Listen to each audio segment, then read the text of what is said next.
Bom dia, gente. Sábado de manhã, e eu estava navegando pelos jornais internacionais aqui, vendo a repercussão das notícias políticas do Brasil no mundo para ter uma visão, entender um pouco o que os outros pensam sobre nós, o que o pessoal de fora está pensando sobre nós.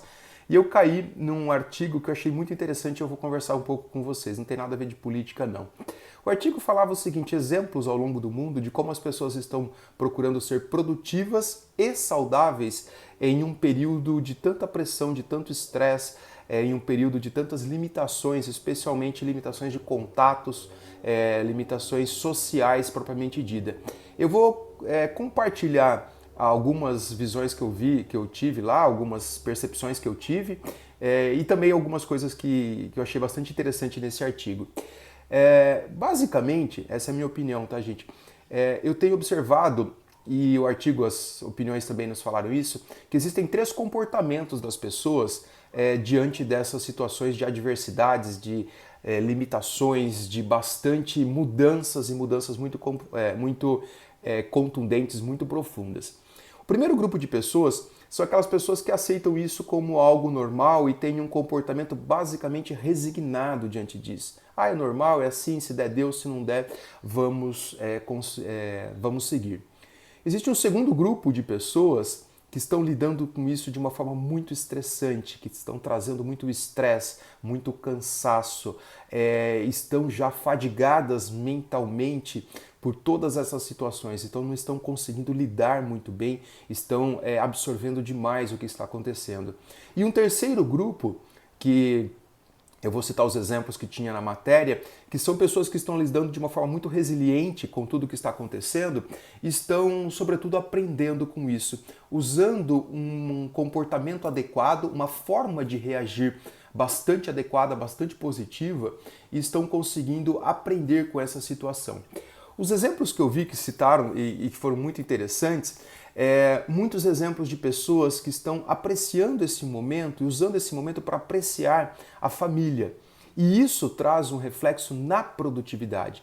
Então, quando você pega e você coloca na sua agenda que você vai almoçar com a sua família, você vai tomar o café com a sua família e você vai literalmente interromper o trabalho, já que se confundiu trabalho e lazer, trabalho e casa, trabalho e família, virou tudo um bolo só. Quando você coloca esses momentos e você realmente aprecia um café da manhã com a sua família, com a sua esposa, com quem você mora, às vezes não é família, às vezes é um amigo, um colega, isso te traz um bem-estar emocional e reflete logo em seguida quando você volta no trabalho, na sua produtividade.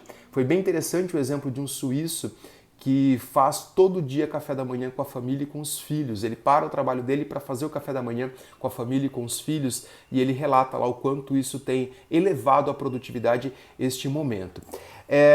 Também um relato muito interessante, e eu faço isso às vezes aqui em casa, é você poder trabalhar num lugar onde você tenha muita claridade, você consiga pegar um pouco do sol.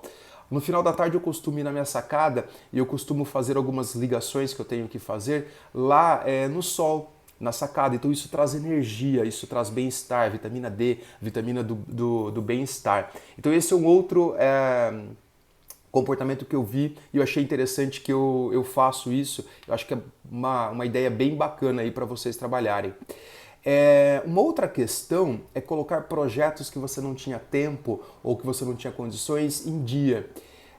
Eu tinha alguns projetos, eu queria me aproximar um pouco do meu público lá na universidade, porque normalmente eu converso, eu tenho contato com eles quando eles estão no trabalho, e semana passada eu iniciei uma série de lives com eles, com alguns grupos de agrônomos, veterinários ou tecnistas, e está sendo uma troca tão gostosa de experiência, primeiro porque eu estou colocando um projeto em dia, estou colocando um projeto no papel. Segundo, porque eu estou tendo contato com outros públicos, com outras pessoas que normalmente eu não tinha tempo, ou eu tinha outras prioridades, na verdade, né? A gente não tem tempo, a gente tem prioridades.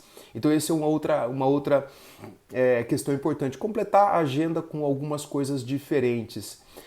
Um exemplo extremamente interessante que eu vi, aliás, não fiz, que eu vi na reportagem, foi de que alguns líderes fazem o alinhamento todo dia de manhã, fazem uma breve reunião de alinhamento a respeito do dia, do que está acontecendo na empresa, na sua área e as projeções para os próximos dias. E eles, no final disso, eles fazem alguma atividade engraçada. E eles citaram assim, que colocaram uma foto de infância, uma foto engraçada de infância, então cada um apresenta uma foto daquilo que aconteceu, que ficou marcante na infância. Então eu achei bastante interessante essa ideia, porque você quebra um pouco e você traz boas lembranças de infância, não é verdade? Um exemplo, talvez um pouco mais pesado, mas também bastante interessante, foi de um italiano, onde ele falou que ele se reúne com os filhos deles pequenos, ele tem 2 filhos de 13 e 5 anos, e ele se reúne e conversa diariamente sobre o que está acontecendo no país.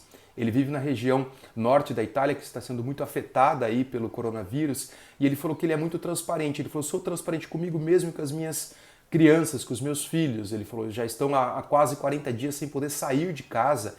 Eles vivem em um apartamento lá, eu não me lembro agora a cidade. Então eu achei bastante interessante esse comportamento transparente dele para com os filhos.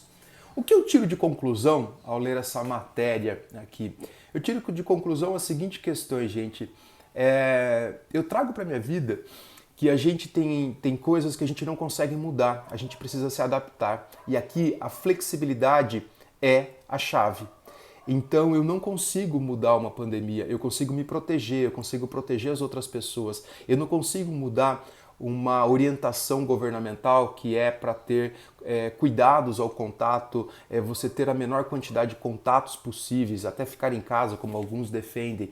Mas eu posso me adaptar bem a isso, eu posso escolher me adaptar bem a isso. Aquilo que eu não consigo mudar, eu preciso me adaptar àquela situação. E eu tenho tentado trazer isso, e essa reportagem me fez olhar para essas situações.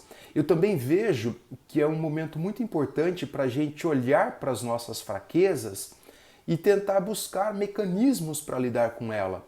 Buscar meios e formas que a gente possa lidar de uma forma resiliente, de uma forma positiva, e que isso nos promova crescimento enquanto indivíduo, enquanto pessoas, enquanto profissionais que nós temos. Eu acho que, assim, de uma forma geral, é o momento da gente repensar os nossos laços, a gente construir laços diferentes. Quantos casais que mal se viam, né? Na verdade, aqui em São Paulo, muitas pessoas saem 7 horas da manhã, 6h30, 7 horas, voltam 10 horas da noite para casa, mal se conversavam e hoje estão tendo a oportunidade de reconstruir esses laços, sejam os laços familiares, laços com colegas ou os laços profissionais. E eu vejo também, às vezes eu paro para refletir, eu falo, a gente está vivendo um momento único na nossa história, a gente está vivendo um momento particular, único. Eu espero não passar por esse momento, tá? Nenhuma vez mais, eu acredito que vocês também. Então, a pergunta que a gente tem que fazer é, que memórias eu vou construir desse momento histórico, desse momento único? Que memórias eu vou levar para a vida e vou compartilhar futuramente com as pessoas a respeito desse momento? É uma pergunta bastante interessante para a gente parar e a gente refletir, não é verdade? Eu li essa matéria, achei bastante interessante e resolvi compartilhar aqui com vocês, tá bom? Um ótimo final de semana a todos. Forte abraço.